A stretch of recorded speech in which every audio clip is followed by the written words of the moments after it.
एक डब्बू नाम के गंजे लड़के को एक ऐसा खास नुस्खा मिला जिससे बाल तेजी से उग सकते थे। लेकिन डब्बू खुद हकीम बनकर उस नुस्खे में एक चम्मच तिल का पेस्ट डाला और उसे अच्छे से मिलाने के बाद पूरे विश्वास से अपने सिर पर लगा लिया। उसे लगता था कि दवा का असर कुछ दिनों बाद दिखेगा, लेकिन अगले ही दिन उसके साथी ने कुछ अजीब देखा। मतलब जब उसने मैग्नीफाइंग ग्लास से उसके सिर को ध्यान से देखा तो पाया कि उसके बालों की जड़ों से घने बाल उगने लगे हैं। इस बात का पता चलते ही डब्बू के पिता बेहद खुश हो गए, क्योंकि अब उनका गंजा बेटा लोगों की ताने और मजाक का शिकार नहीं बनेगा। डब्बू ने सोचा था कि अब वह एक आम इंसान की तरह हो गया है, लेकिन अगले ही दिन उसने देखा कि उसके बाल बहुत तेजी से बढ़ रहे हैं, जिसे देखकर स्कूल के बच्चे भी उसका मजाक बनाने लगे। मामला इतना सीरियस था कि डब्बू का बढ़ता हुआ बाल आंखों से साफ दिखाई दे रहा था। दवा के साइड इफेक्ट्स ने उस पर इतना बुरा प्रभाव डाला था कि सोते समय उसे बालों को बांधकर सोना पड़ता था। डब्बू के पिता के दिन की शुरुआत ही उसके बालों को लेकर होती थी, इसलिए वह एक दिन समाधान पाने के लिए विग वाली फैक्ट्री पहुंच गया, जहां का मालिक लालच में कई बच्चों को किडनैप करके जबरदस्ती उनसे काम कराता था। कुछ ही समय में डब्बू की गुमशुदगी की खबर अखबारों में छप गई। उसके दोस्तों ने जब ये खबर देखी तो उन्होंने उसका पता लगाना प्रारंभ कर दिया। काफी छानबीन के बाद दोनों ने डब्बू का पता लगाया और फैक्ट्री की गाड़ी में घुसकर एक दोस्त रास्ता भर चूना गिराता गया, ताकि दूसरा दोस्त आसानी से पीछा करते हुए फैक्ट्री तक पहुंच जाए। सब कुछ एकदम प्लान के मुताबिक चल रहा था, लेकिन एक पानी छिड़कने वाली गाड़ी ने पूरे रास्ते का चूना साफ करके प्लान पे पानी फेर दिया, जिसकी वजह से गाड़ी में छिपा लड़का फैक्ट्री के मालिक द्वारा पकड़ा गया। इससे पहले कि वह कुछ कर पाता, मालिक ने उसे भी बाकी के लड़कों के साथ काम पे लगा दिया। दूसरी तरफ डब्बू का दूसरा दोस्त काफी प्रयास के बाद उस फैक्ट्री तक पहुंच गया जहां चूने का अंत हुआ था। लड़का तुरंत समझ गया कि उसका दोस्त यहीं बंद है, इसलिए उसने बिना देर किए पुलिस को इन्फॉर्म किया और उनकी मदद से फैक्ट्री को बंद करवाया, जिससे डब्बू के साथ बाकी के सभी बच्चों की जान बच गई। इस घटना के बाद डब्बू ने बालों का टेंशन छोड़ दिया और खुशी खुशी रहने लगा।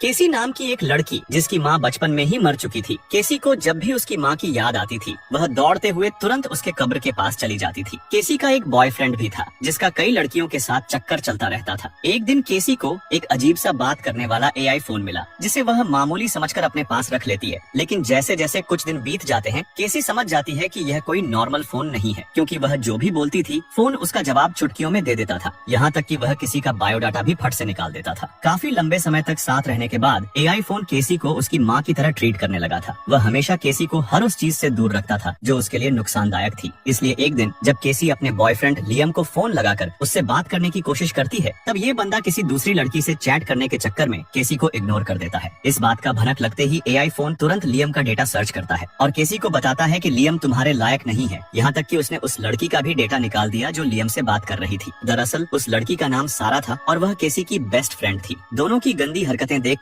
एआई फोन केसी से कहता है कि वे तुम्हारे लायक नहीं हैं। जब केसी को फोन पर भरोसा नहीं हुआ तो वह उसे सीधे सारा के घर जाने के लिए कहता है, क्योंकि उसे पता था कि सारा ने लियम को अपने घर बुलाया है, वो भी अवैध संबंध बनाने के लिए। एआई फोन ने केसी को तब तक घर से दूर रखा जब तक लियम अपना काम करके चला नहीं गया, क्योंकि इससे केसी को अपने दोस्त को सबक सिखाने का एक अच्छा मौका मिल जाता। लेकिन सिचुएशन ऐसा बना कि केसी और सारा के बीच हाथापाई हो गई और एआई फोन ने सारा को जान से मरवा दिया। जब बात आई लाश को छिपाने की, तब केसी उसे प्लास्टिक से कवर करके खींचते हुए रात को जंगल में ले गई, जहां इनसे कुछ ही दूरी पर एक लड़की अकेले उसी रास्ते से अपने घर जा रही थी, जिसके बारे में केसी को कुछ भी पता नहीं था। इसलिए वह लाश को खींचते जा रही थी, जिसके खड़खड़ाहट की आवाज सुनकर घर जा रही लड़की अचानक से सुन्न पड़ गई और भयभीत होकर झाड़ियों में एक अजीब सी लाल बत्ती को देखने लगी। इससे पहले कि वह कुछ समझ पाती, एआई फोन ने केसी से इसे भी मरवा दिया और दोनों को जंगल के बीचों बीच एक ड्रम में भरवाकर मिट्टी में दबवा दिया। लेकिन ये तो कुछ भी नहीं था, क्योंकि केसी का बॉयफ्रेंड और उसकी सारी गर्लफ्रेंड्स अभी बाकी थी।